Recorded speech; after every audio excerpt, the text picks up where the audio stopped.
Hello everyone, welcome back to GGO's Minecraft Lessons. I'm Coach Chase, and today we're going to talk about killing the Ender Dragon and completing the main goal of Minecraft survival. Beating the Ender Dragon is a huge feat, and is technically considered the final boss of the game. However, that title doesn't come for free, as the Ender Dragon is a challenging kill. But by the end of this lesson, you'll have the knowledge and strategy to take it on. For today's warm-up, go into your creative world from a previous lesson, or make a new one. Find the end portal using Eye of Enders, and place the eyes into the portal.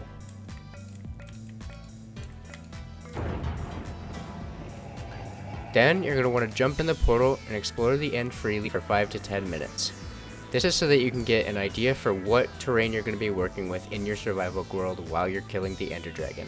Killing the Ender Dragon shouldn't be hurting your actual body. That's why before we start, we're going to go over a quick stretch routine with our favorite physical therapist, Jana from MedStar.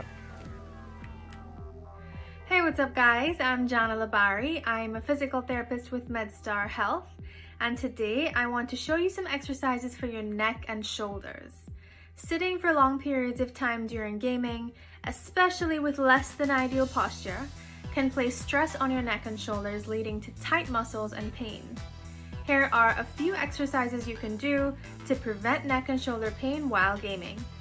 The scap retract exercise is a simple movement that helps to reverse the effects of poor sitting posture. Sit up straight and pull your shoulder blades back together like you're trying to get them to touch. Hold that position for 5 seconds and repeat 10 to 20 times. The upper trap stretch can help loosen the muscles around your neck and shoulders. Pull your shoulders back, sit up straight, look straight ahead, and tilt your head to one side while keeping your eyes straight ahead. You should feel a stretch along the top of the shoulder on the side that you're leaning away from. Hold the stretch for 20 to 30 seconds and repeat 3 times on each side. For neck extensions, grab a towel and place it behind your neck. Pull down gently on both ends of the towel while looking up to the ceiling.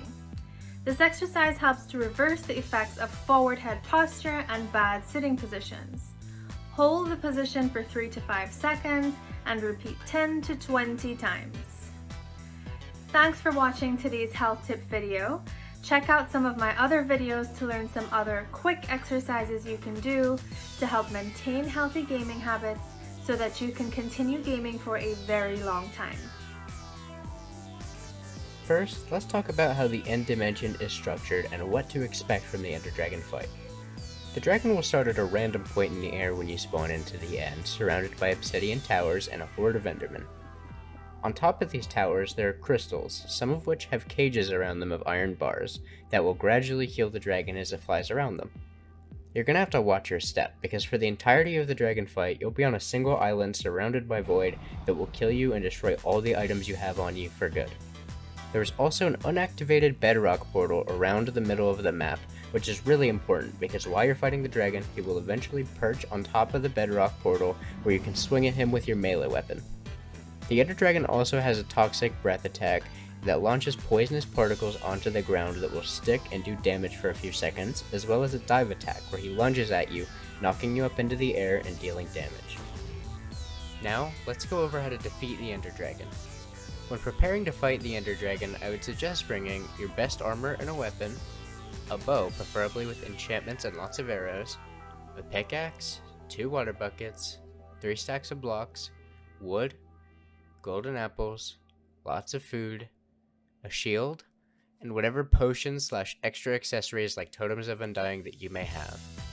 When you spawn in the end, you'll either spawn on a platform surrounded by void with the main island somewhere near you that you'll have to build to, or you'll spawn in an underground area under the island where you'll have to dig up. Once you're on the island, you're going to have to break the crystals so the dragon can't heal.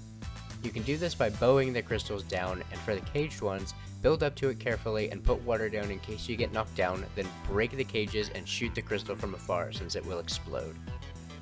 Keep an eye on where the dragon is, so if he swipes at you, you can avoid him, and make sure you don't accidentally look at any endermen.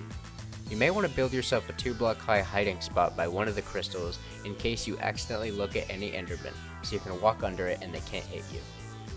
Once they're all dead, use your bow to shoot the dragon as much as you can until he perches. Once he perches, you can only hit him with your melee weapon, however the dragon will charge at you after he perches, making you take a lot of damage and fly up into the air, so make sure you run away before he's able to do that.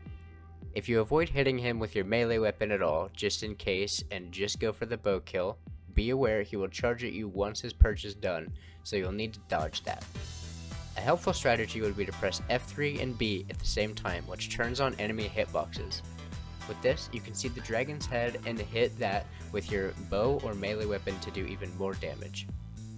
After a bit of shooting and/or swinging your melee weapon on the dragon, eventually his health bar will fully deplete and you'll have beaten the Ender Dragon and can collect your XP and leave the end through the portal in the middle. Before you go and kill the dragon for yourself, let's go over a more advanced but highly efficient way of killing the Ender Dragon. This trick is often used in speedrunning, but can work just as well in your survival world. In the end and in other dimensions, you cannot use a bed to sleep, so when you place one down and right-click it, the bed explodes, dealing a large amount of damage and exploding the area around you. You can use this to kill the Ender Dragon much quicker and with many less resources. Preparing for the end, bring the items listed before just in case, but also make sure you have some obsidian, ender pearls, and lots of beds. Before the dragon perches, you're going to want to place a block next to the top of the unactivated end portal and then place an obsidian block on top of that. This will be used to replace beds once you've exploded them. Then, run a bit away so the dragon will perch. Once you see him about to perch, throw an ender pearl under the unactivated portal and press yourself against the bedrock so you don't take a ton of damage to the explosions. Now that the dragon is starting to come down, place a bed on the obsidian block and wait for the dragon's head to turn towards the bed and right-click it so the bed explodes. Then, as quick as you can, place another bed on the same block and explode it on his head again. You'll just be repeating this cycle until he dies. This is much quicker if you get the timing down on this process, and you won't even need to break the end crystals. If you aren't able to get the timing down to kill the dragon in one cycle of beds, break the crystals first, and then run away after you explode a few beds on him so he doesn't knock you way up into the air.